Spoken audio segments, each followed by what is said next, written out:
Es un gusto para mí saludarles, alumnos y alumnas de noveno grado, para compartir en esta oportunidad el contenido correspondiente a la semana 4 del año 2022.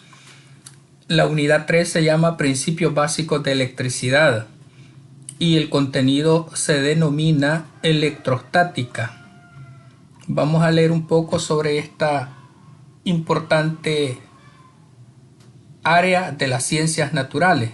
La historia de la electricidad se considera que comenzó por los años 600 antes de nuestra era, cuando el filósofo, comerciante, matemático y astrónomo griego Tales de Mileto descubrió que al frotar una barra de ámbar con un paño, lana o un trozo de piel de animal, el ámbar adquiría la admirable propiedad de atraer objetos livianos como pedacitos de papel, plumas, cabellos, trozos de paja, etc.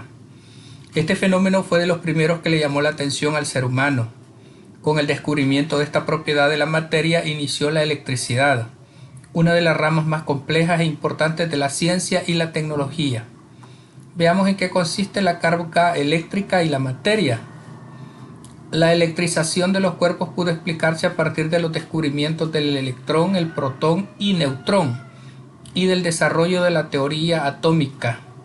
La materia que nos rodea está formada por la aglomeración de moléculas y toda molécula está constituida por uno o más elementos químicos.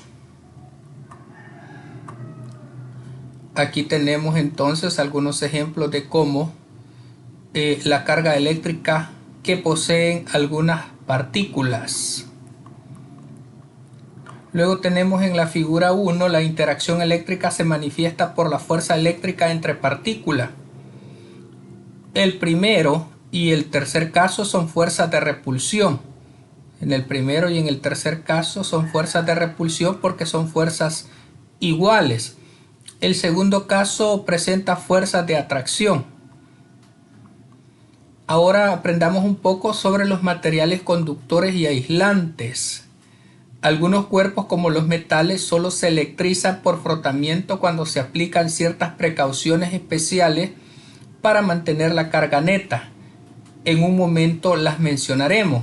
Estos cuerpos se llaman conductores porque la electricidad o carga eléctrica puede desplazarse fácilmente a través de su masa.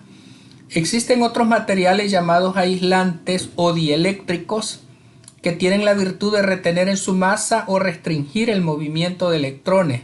Por eso se pueden electrizar fácilmente por frotamiento, porque al dificultar los aislantes el movimiento de la electricidad o carga eléctrica negativa a través de su masa, la logra retener.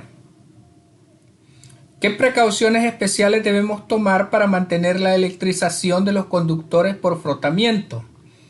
Necesitamos rodearlo de un material aislante para mantener la carga neta y evitar que se transfiera a otro cuerpo. De este modo conserva el exceso o déficit de electrones el conductor.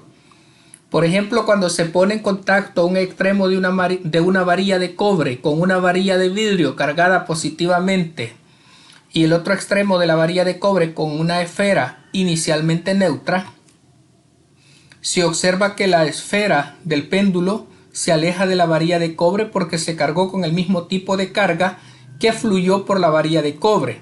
Es decir, que la carga eléctrica se transmitió desde la varilla de vidrio hasta la esfera del péndulo a través de la varilla de cobre. Por este comportamiento de la varilla se dice que es conductora de las cargas eléctricas. Si se repite el experimento, pero se utiliza una varilla de plástico en lugar de la de cobre, no se observará ningún movimiento de la esfera del péndulo, es decir, no hay transferencia de carga eléctrica. Los materiales que tienen este comportamiento reciben el nombre de aisladores. En general, los metales son buenos conductores, mientras que la mayor parte de los metales son aisladores. Veamos cuáles son las tres formas de electrizar un cuerpo. Transferencia de carga eléctrica. Para cargar un cuerpo eléctricamente se pueden emplear diversos procedimientos, pero los más comunes son tres: por frotamiento, por contacto y por inducción. Veamos en qué consiste la carga por frotamiento. La frotación es una forma de cargar eléctricamente un cuerpo puesto que al frotar dos cuerpos se logra que los átomos que los constituyen se aproximen lo suficiente para que puedan interactuar cediendo electrones. El átomo que ejerza menor fuerza sobre sus electrones. Podemos entonces ver que no es difícil que un cuerpo pueda ceder o ganar electrones debido a la frotación, electrizándose positiva o negativamente, lo cual depende del cuerpo con el cual se frotó. Y aquí tenemos, por ejemplo, una barra de vidrio seca frotada con seda atrae una pequeña esfera de material plástico suspendida por un hilo de seda. Un peine frotado en el cabello seco atrae al propio cabello o a cuerpos pequeños. Ahora la carga por contacto. Un cuerpo neutro puede quedar electrizado o cargado eléctricamente si se pone en contacto físico con un cuerpo cargado eléctricamente. Si los dos cuerpos se separan, se observa que los dos cuerpos quedarán cargados con el mismo tipo de carga. Y por último, la carga por inducción. La redistribución de carga a causa de la presencia cercana de un objeto es útil para cargar objetos eléctricamente sin hacer contacto. Este proceso se llama carga por inducción. Se puede realizar sin ninguna pérdida de carga en el cuerpo cargado. Si colocamos una esfera metálica eléctricamente neutra apoyada sobre un soporte aislante, al acercarle una barra con una carga negativa sin tocar la esfera, el exceso de electrones de la barra repele los electrones de la esfera, los cuales se desplazan hacia el otro lado, alejándose de la barra. Estos electrones no pueden salir de la esfera porque el soporte y el aire que la rodea son aislantes. Entonces se tiene un exceso de carga negativa en un lado de la superficie y un exceso de carga positiva en el otro lado de la esfera. Estas cargas en exceso se conocen como cargas inducidas. De lo anterior, de lo que hemos compartido anteriormente, vamos a responder el ponte a prueba. Pregunta 1. Un globo se carga por frotamiento y luego se adhiere a una pared. El signo de la carga en el globo es negativo. Pregunta 2. Cuando un material permite libre flujo de carga eléctrica se dice que es conductor. Pregunta 3. El método para electrizar un cuerpo, que consiste en que un cuerpo cargado provoca la redistribución de las cargas de un cuerpo neutro sin tocarlo, se llama inducción. Pregunta 4. ¿Qué significa que dos cuerpos se repelen eléctricamente? Significa, como vimos en el ejemplo de arriba, que sus cargas tienen igual signo. Vimos dos casos que si son los dos positivos o los dos negativos, se repelen eléctricamente. Y la pregunta 5, el principio que dice que las cargas eléctricas no se crean ni se destruyen, solamente se transfieren, se conoce como principio de la conservación de las cargas. Bien, vamos a las tareas de la semana, parte A, péndulo electrostático. En esta actividad construiremos un dispositivo útil para detectar si un material tiene carga eléctrica. ¿Qué necesitamos? 3 pajillas, un soporte, puede ser de plastilina o Durapac, que sería esta base, 2 clavos, 20 centímetros de hilo de nylon, papel aluminio, tijeras, una bolsa de plástico, cinta o tirro, un trocito de madera, un borrador, un clip y un peine de plástico. Aquí tenemos un montaje experimental del péndulo electrostático. En el soporte coloca un clavo hacia arriba cerca de uno de los extremos. Introduce el clavo en la pajilla para que no quede flojo. Utiliza cinta. Toma la segunda pajilla y con la ayuda del otro clavo posiciona de forma horizontal en la parte superior de la primera pajilla. Es lo que se observa acá. Segundo aspecto. Con la tijera corta un círculo de aluminio de 1.5 centímetros de diámetro. A este círculo pégale el extremo del hilo. Amarra el hilo con el círculo de aluminio en la pajilla horizontal de tal modo que el círculo cuelgue. Ya tienes tu péndulo. Aquí tenemos el péndulo. Ahora acerca la tercera pajilla al aluminio pero sin tocarlo. ¿Qué observas? Frota la pajilla con la bolsa plástica y acércala al círculo de aluminio. Realiza lo mismo pero con el trozo de madera, un borrador, un clic y el peine de plástico.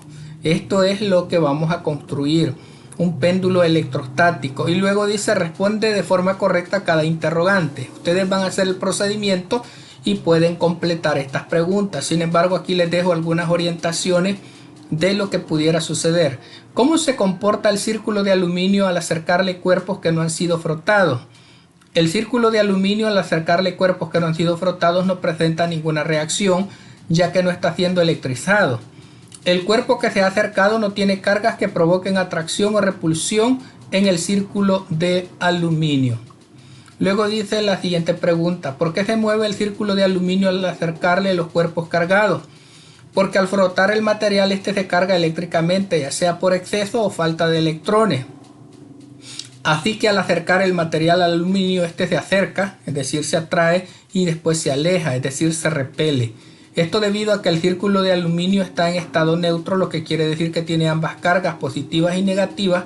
Por eso al inicio la atrae, y cuando la pajilla u otro material la toca al aluminio, se carga por contacto con la carga de la pajilla. Teniendo ambas la misma carga, el aluminio es repelido. Luego dice la siguiente pregunta: una esfera tiene una carga negativa de 672 por 10 a la menos 19 grados centígrados. ¿Cuántos electrones tiene en exceso? Como la esfera tiene una carga negativa, entonces aplicando la equivalencia, aquí perdón, no es centígrados, es coulomb. Como la equivalencia de un coulomb equivale a 6.28 por 10 a la 18 electrones, se aplica un factor de conversión basado en dicha equivalencia, como se muestra a continuación, y es lo que realizamos acá. El proceso para poder obtener el resultado: 672 por 10 menos 19 coulomb por 6.28 por 10 a la 18 electrones, tenemos igual a 422.016 electrones. Esos son los electrones que tienen exceso la esfera. Y por último dice: escribe junto al material si es conductor o aislante. El platino es conductor, la cerámica es aislante, el polietileno es aislante, la madera es aislante, el aluminio es conductor y el oro es conductor. Eso sería el proceso para completar la actividad de este contenido de Ciencia, Salud y Medio Ambiente, que corresponde a la semana 4 del año 2022, cuyo tema es electrostática.